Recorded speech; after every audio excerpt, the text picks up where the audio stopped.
भगतपुर नामी एक छोटे से गांव में गोपाल और विशाल नामी दो दोस्त अपने परिवार के साथ रहते थे।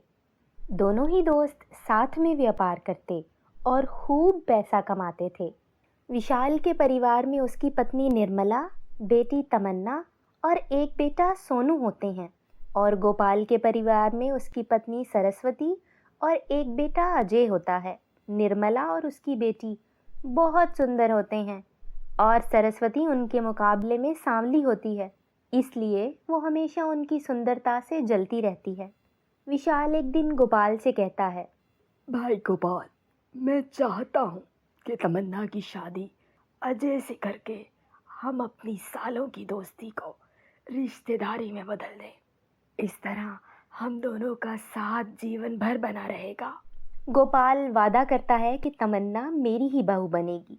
उधर सरस्वती हर वक्त अपने पति से कहती है, अजय के पापा, आप और विशाल भाई साहब बराबर मेहनत करते हैं, लेकिन उनका परिवार हमसे बड़ा है और उनके खर्चे भी।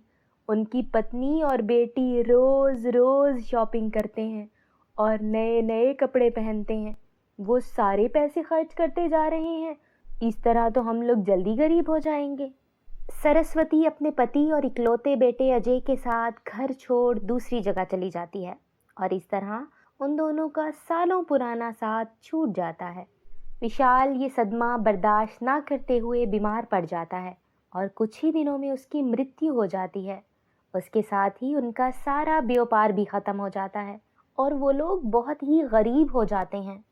माँ, मैं इस तरह आपको और अपने भाई को भूखा नहीं देख सकती।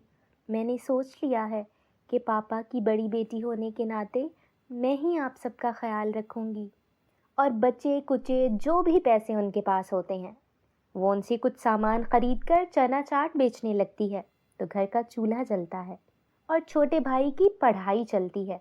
सरस्वती क्योंकि खुद काली थी, इसलिए वो चाहती थी कि वो बहुत ही सुंदर बहू लेकर आए जो निर्मला और तमन्ना से बढ़कर हो। अजी, सुनते हो, पास वाले गांव में सुशीला की बेटी की सुंदरता के बड़े चर्चे हैं।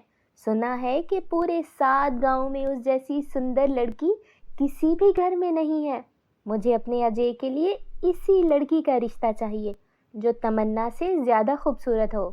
अगले दिन सरस्वती अपने पति और बेटे के साथ पास वाले गांव जाने के लिए घर से निकलती है तो गोपाल की नज़र तमन्ना पर पड़ जाती है जो सड़क के किनारे चना चाट बेच रही होती है। गोपाल को ये देखकर बहुत दुख होता है और वो अपनी पत्नी से कहता है, सरस्वती, मैंने अपने दोस्त से वादा किया था कि तमन्ना को अपने घर की बहू बनाऊंगा। अब मैं चाहता हूँ कि अजय की शादी तमन्ना ही से हो। लेकिन सरस्वती इन दोनों को ज़बरदस्ती हाथ पकड़कर वहाँ से ले जाती है। दूसरे गांव पहुंचकर वो नई बहू लेकर आती है जो बहुत ही सुंदर होती है। सुबह सुबह सरस्वती कहती है, बहू रानी उठ जाओ, कितनी देर हो गई, अभी तक क्यों नहीं जागी तुम? क्या बात है सासू माँ, आवाज़ दे दे कर नींद खराब कर दी मेरी। मुझे देर से उठने की आदत है। आइंदा मेरे सोने तक घर में कोई शोर नहीं होना चाहिए। अगर नींद पूरी नहीं हुई तो मेरी सुंदरता पर बुरा असर पड़ेगा। ये कहते बहू वापस सोने चली जाती है और सुबह से दोपहर हो जाती है, लेकिन उसकी फोहड़ बहू बस सोती ही रहती है। सरस्वती दोपहर का खाना बनाने लगती है, तब फिर से बहू को आवाज़ देती है, बहू रानी इधर आओ, अजय और उसके पापा आते ही होंगे। किचन में आकर मेरा हाथ बटाओ तो उनके लिए खाना तैयार कर लें। माँ जी, आपका दिमाग तो ठीक है, मैं भला कैसे किचन में आ सकती हूँ?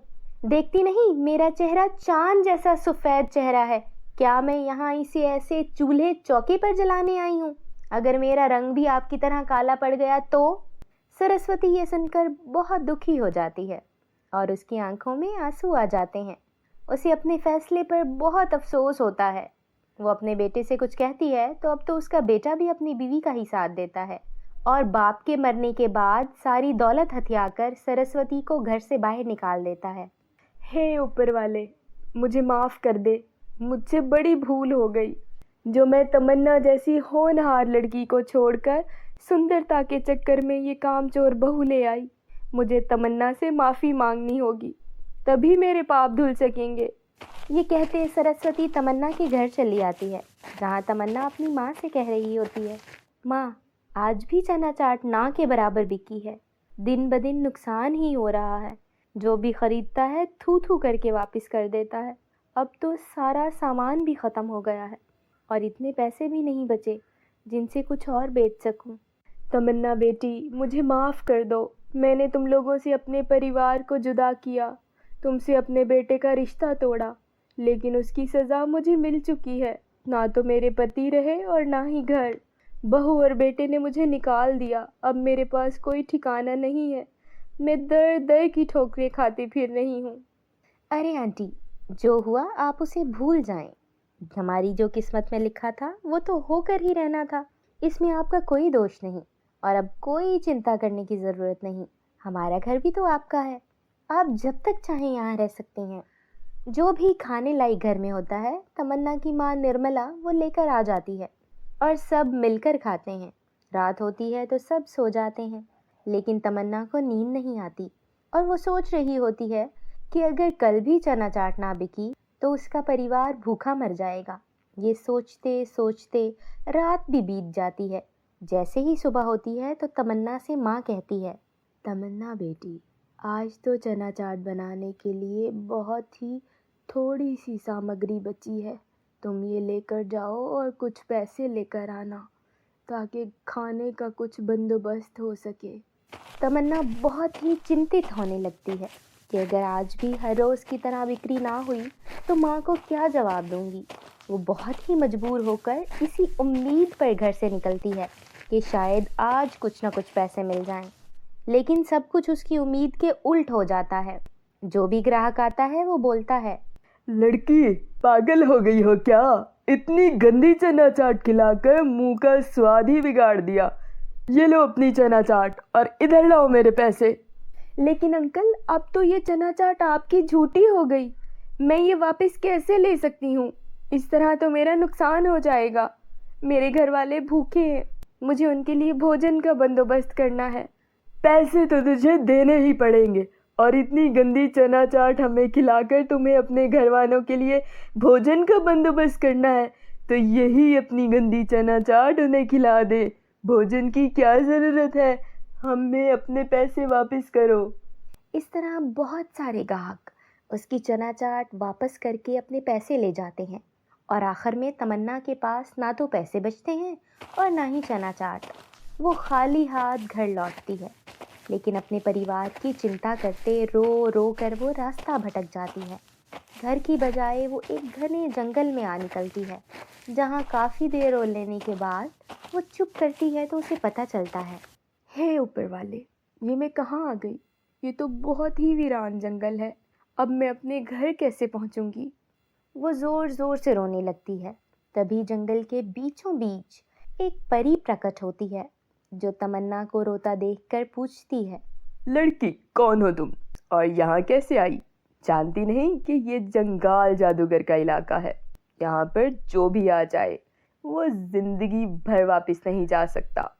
अच्छी परी, मैं तो घर का रास्ता भटक गई हूँ।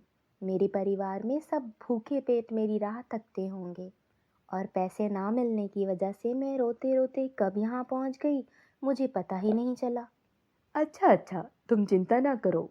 अभी जंगल जादूगर के सोने का वक्त है, इसलिए उसे तुम्हारी मौजूदगी का पता नहीं चला। मैं तुम्हारी यहाँ से निकलने में मदद करती हूँ। अच्छी परी, आपका बहुत धन्यवाद। परी अपनी छड़ी घुमाती है और पलक झपकते ही दोनों तमन्ना के घर पहुँच जाते हैं। तमन्ना, तुम बहुत हिम्मत वाली लड़की हो। तुमने अपने परिवार की खातिर मेहनत की और हलाल रोटी कमानी चाहिए, लेकिन इसमें तुम सफल ना हो सकी। फिर भी तुमने हिम्मत नहीं हारी। तुम्हारी सच्चाई और लगन देखकर मैं तुम्हारी मदद करती हूँ। ये लो मेरी सोने की छड़ी, तुम अपने पास रख लो और जो भी चीज़ चाहिए हो, इसी छड़ी के जादू से तुम वो चीज़ हासिल कर सकती हो। फिर तमन्ना को कभी किसी चीज़ की कमी नहीं हुई। जो भी चीज़ चाहिए वो जादुई छड़ी से सब कुछ हासिल कर लेती है और इस तरह सब हंसी खुशी रहने लगते हैं।